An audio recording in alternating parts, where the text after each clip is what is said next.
Oke, jadi ini adalah iPad termurahnya Apple di tahun 2022. iPad 10 generasi ke-10 yang dibanderol dengan harga hanya 6 jutaan aja. Untuk sebuah brand Apple ini masih cukup terjangkau. Kalau kita bandingkan dengan Apple generasi sebelumnya, generasi ke-9, dulu di tahun 2020 itu di-launching dengan harga sekitar 5,9 juta. Yang ini sekarang lebih mahal. Apa aja emang upgrade-nya? Ayo kita bahas.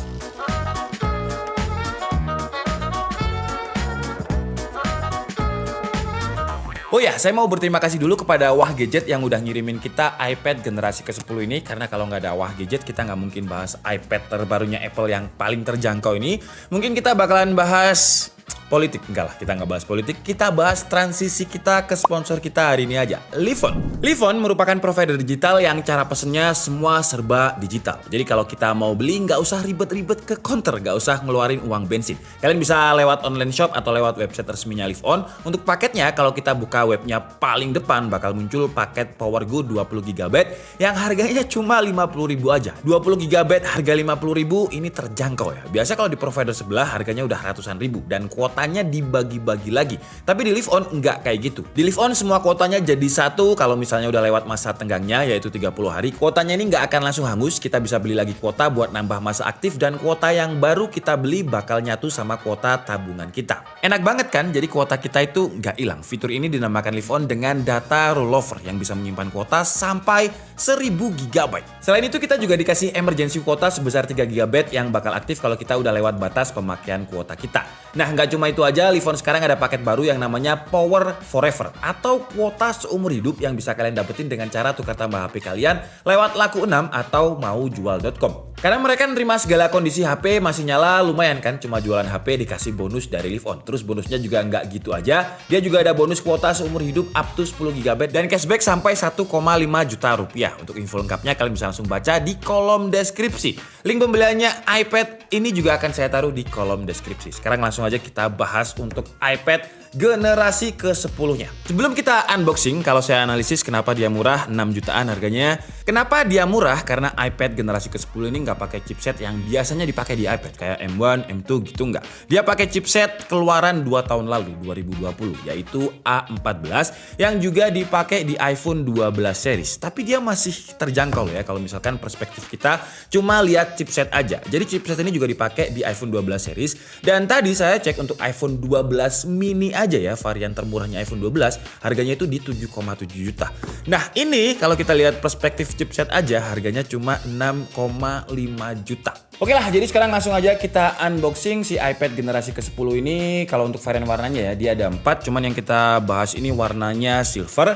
Kalau saya baca di websitenya dia ada silver, blue, pink, dan juga yellow. Sayangnya kita dapat silver ya, karena kalau warna-warna yang dinamis kayak blue dan yellow gitu kayaknya bakalan lebih iPad banget gitu lah. Oke, sekarang langsung aja kita buka green peel-nya ini. Kita buka dari bagian atas dulu aja. Terus kita buka langsung kayak iPhone, bisa nggak ya? Jadi kalau iPhone tuh bisa dibuka bagian bawahnya aja. Ternyata nggak bisa. Jadi kita buka langsung aja dua-duanya. Dan untuk produknya Apple, semua packagingnya itu bisa kita buka hanya dengan gini aja. Apakah iPad ini bisa? Gak bisa ya, harus diketok-ketok. Untuk iPhone dia bisa langsung search, nah kayak gitu.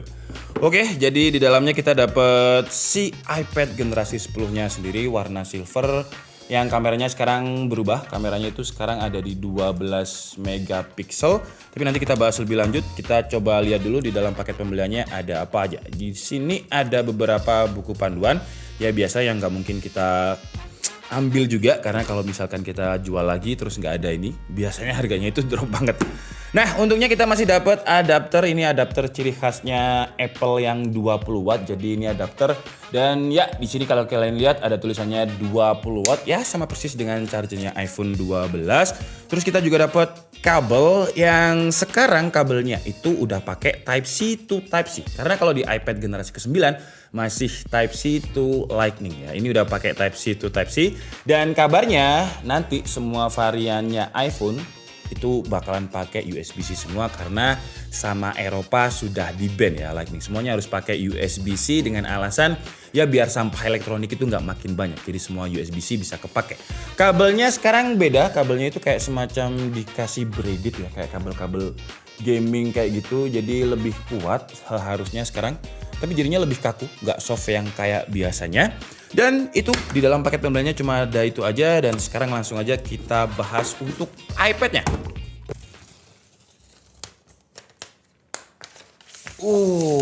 Dan ini adalah iPad-nya ya. Kalau secara dimensi dibandingkan generasi sebelumnya dia berubah karena untuk iPad generasi ke-9 itu dimensinya 10,2 inch sementara untuk iPad generasi 10 ini 10,9 inch. Tapi yang menarik iPad generasi ke-10 ini dia lebih ringan ya ketimbang iPad generasi ke-9 walaupun secara dimensi dia lebih gede. Jadi beratnya itu cuma 477 gram untuk yang WiFi only sementara yang seluler itu 481 gram. Tebelnya juga lebih tipis dibandingkan generasi sebelumnya. Ini tebelnya cuma 7 mm, generasi sebelumnya itu 7,5 mm. Tapi dia lebih lebar karena dimensi layarnya 10,9 inch, lebarnya itu 179,5 mm. Dan kalau kita lihat di bagian portnya ya, di sebelah kanan ini masih ada volume up and down. Terus ada speaker di sini, ada Type C. Nah, ini dia udah nggak pakai Lightning ya, udah pakai Type C sekarang di iPad generasi 10. Terus juga ada docking untuk kalau saya baca di websitenya ini Folio keyboard, jadi belum support Magic Keyboard. Karena saya nggak punya Folio keyboard, nanti kita coba pakai Magic Keyboard apakah dia bisa kepake ya. Terus speakernya ada stereo sekarang ya, jadi stereonya itu posisi landscape seperti ini yang lebih enak menurut saya. Karena di iPad generasi ke-9 itu posisi speakernya nggak seperti ini. Posisi stereonya itu masih portrait seperti ini. Nah kalau ini kan udah landscape ya, jadi lebih enak aja. Terus di bagian atasnya sini juga udah ada Touch ID. Nah di iPad generasi ke-9 ada Touch ID memang cuman masih home button. Jadi di bagian layarnya seperti ini. Kalau ini udah kayak iPad yang baru udah ada di pojok seperti ini. Oke lah, jadi sekarang langsung aja kita aktifkan dulu untuk iPad-nya dan kita hands on sedikit-sedikit. Oke, jadi iPad generasi ke-10-nya udah selesai kita instalasi untuk benchmark. Kita sekarang coba untuk Touch ID-nya. Lah, kebalik dia. Sebentar, kita balik dulu. Dan kita coba untuk Touch ID-nya. Rest to open. Oke, Touch ID nggak ada masalah. Dan dia pun cepet ya. Nah, seperti ini. Sekarang langsung aja kita coba benchmark si A14 di tuningannya iPad generasi ke-10 ini. Karena seharusnya dia lebih gede daripada iPhone. Karena kan dia secara cooling, secara airflow lebih bagus. Karena secara dimensi dia lebih gede. Dan coba kita lihat. Skornya ini untuk Antutu versi 9.1.2 ya. Dia ada di 716.000. Yang menarik, saya itu punya iPhone 13 Pro Max yang satu generasi lebih tinggi ketimbang iPad generasi ke-10 ini dengan chipset A15. Skornya hampir mirip, coba saya ambil dulu. Nah ini, jadi kalau kita lihat selisihnya cuma sekitar ya berapa ribu sih. Ya padahal ini chipset yang lebih tinggi, A15 ini A14. Jadi di iPad dia lebih kenceng ketimbang di iPhone. Tapi kalau kita lihat di Geekbench 5 memang performanya lebih kenceng si A15 di iPhone 13 Pro Max ya. Ya skornya lumayan jauh kalau di Geekbench 5-nya. Kalau untuk performa GPU-nya di Geekbench 5 dia dapat skornya sekitar 12.476. Dan kalau kita lihat dari tadi ya frame-nya ini masih lumayan tebel walaupun ini tahun 2022 untuk sekelas iPad, apalagi kita udah pernah nge-review iPad Pro, dia masih lumayan tebel sih. Tapi kalau untuk kameranya, kamera depannya itu masih sama dengan iPad generasi ke-9. Ke-9 itu pakai 12 megapiksel. Di iPad generasi ke-10 ini juga pakai 12 megapiksel, tapi dia sudah ada center stage dan juga portrait. Tadi udah saya cobain untuk center stage dan juga portraitnya. Flawless, mulus banget. Jadi kalau misalkan kita gunakan untuk WFH, meeting online, center stage dan juga fitur portraitnya ini kepake banget. Karena walaupun posisi kita seperti apa, frame-nya bakalan tetap bagus. Kita bakalan tetap di tengah. Jadi kelihatannya kayak ya proper aja, kayak niat kalau misalkan kita gunakan dia untuk meeting online. Kalau tampak belakang seperti ini, logo Apple-nya udah ya yang baru ya, udah pindah ke tengah. Kalau dulu kan masih di atas.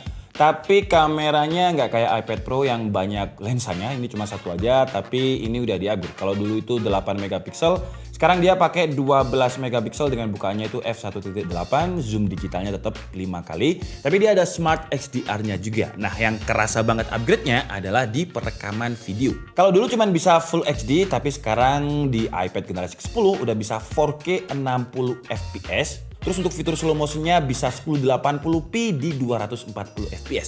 Kalau dulu itu di 720p 120 fps. Jadi dari sisi kamera belakang dia lumayan banyak nambahnya. Oke, jadi ini adalah kualitas kamera depan dari iPad generasi ke-10 ya.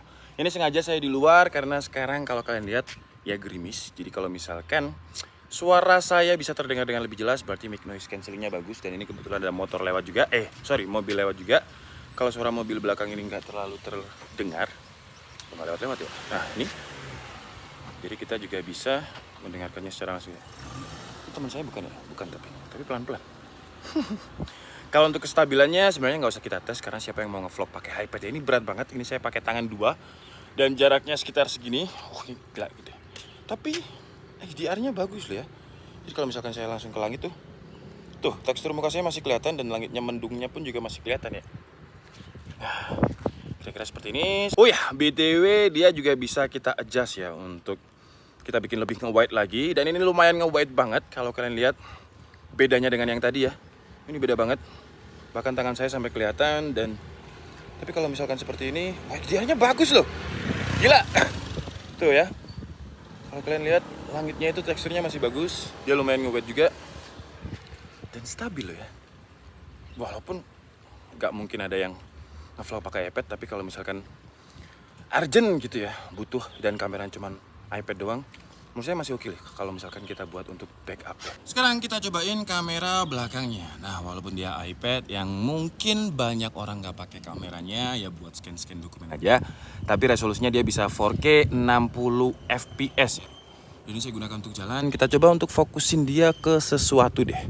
Kita fokusin ke daun yang berjalan ini. Ya standar kalau untuk kamera belakangnya ya. Kalau kita bandingin dengan iPhone pun juga masih bagus iPhone tuh. Kalau kalian lihat latar belakangnya itu overexposure banget. Kalau misalnya kita fokuskan ke sana, wah bisa gitu ya. Jadi transisi antara gelap ke terangnya itu gak bagus, gak banget menurut saya. Itu sekelas Apple kurang tuh. Kalau kita lihat ke langitnya pun, waduh, kasar banget ya. Tiba-tiba hilang gitu. Magic. Tapi kalau misalnya kita fokus ke benda yang misalkan ini ya, mana fokusnya kok nggak fokus dia ya. Kita touch aja deh. Ini udah saya touch pakai layar, masih oke untuk fokusnya, cuman auto exposure-nya ini menurut saya kurang sih ya.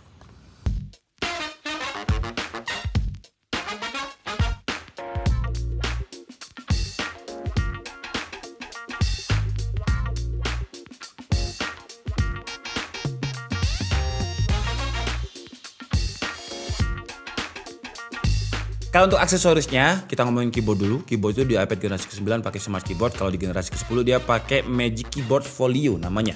Ini juga Magic Keyboard sebenarnya yang saya punya, tapi ini nggak support kalau misalkan kita pakai di iPad generasi ke-10.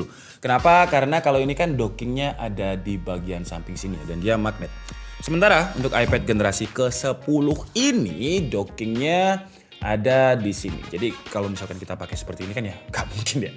Jadi harus seperti ini dan ini nggak bisa. Jadi pakai magnet dan nggak bisa, sayangnya di situ. Dan sayangnya lagi aksesoris untuk Apple Pencil-nya dia cuma support Apple Pencil generasi pertama. Nah yang saya punya itu adalah Apple generasi kedua. Kalau secara magnetik sebenarnya dia bisa ya. Dia ada magnetnya juga untuk ngecas Apple Pencil sebenarnya, tapi untuk generasi kedua nggak support. Nah jadinya kayak gini nih, aneh nih. Ya sayangnya kayak gitu ya, secara aksesoris jadinya downgrade, nggak upgrade. Kalau untuk iPad OS-nya tadi udah sempat saya upgrade dan ini udah yang paling baru dengan iPad OS 16.1.1 ya, yang hampir mirip dengan iOS 16 lah. Jadi banyak widget di sini. Yang secara UI ya masih mirip-mirip lah ya dengan iOS 16, kita bisa custom widget. Dan sekarang kita bahas masalah konektivitas, karena konektivitas ini di-upgrade di iPad generasi ke-10. Karena di iPad generasi 9 dia masih pakai Wi-Fi 5 dengan Bluetooth-nya 4.2, ada varian Wi-Fi seluler juga. Cuman di iPad generasi ke-10 ini udah pakai Wi-Fi 6 dengan Bluetooth yang versi lebih low power 5.2 dan Wi-Fi seluler juga. Cuman kalau kalian ke bagian yang seluler dia juga udah support dengan 5G. Kalau generasi sebelumnya masih 4G. Sekarang kita bahas masalah layarnya. Layarnya di-upgrade sih ya, tapi ya kayak ya upgrade yang nggak niat gitu. Jadi resolusinya memang nambah 2360x1640 pixel di 264 pixel per inch. Di iPad generasi ke-9 resolusinya itu 2160x1620. Jadi penambahan resolusi ini hanya karena dimensi layarnya yang lebih gede 10,9 inch, sementara iPad generasi ke-9 itu 10,2 inch. Panelnya sama-sama pakai IPS, terus maximum brightness needs-nya, peak-nya itu bisa di 500. Dia ada sRGB dan ada True Tone juga. Jadi kalau dari sisi layar yang di-upgrade itu cuman dimensi serta resolusinya aja.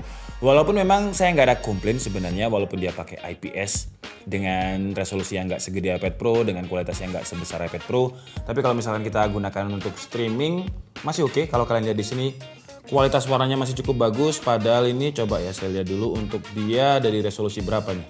Ini resolusinya masih di 720 60p. Kalau mau kita hajar naik lagi di 2160p, nah dia akan lebih detail ya. Warnanya lebih keluar sih ya. Tuh, lebih tajam aja. Terus kalau untuk speakernya, ciri khasnya iPad sih ya. Speakernya ini oke, speakernya lumayan imersif. Tuh,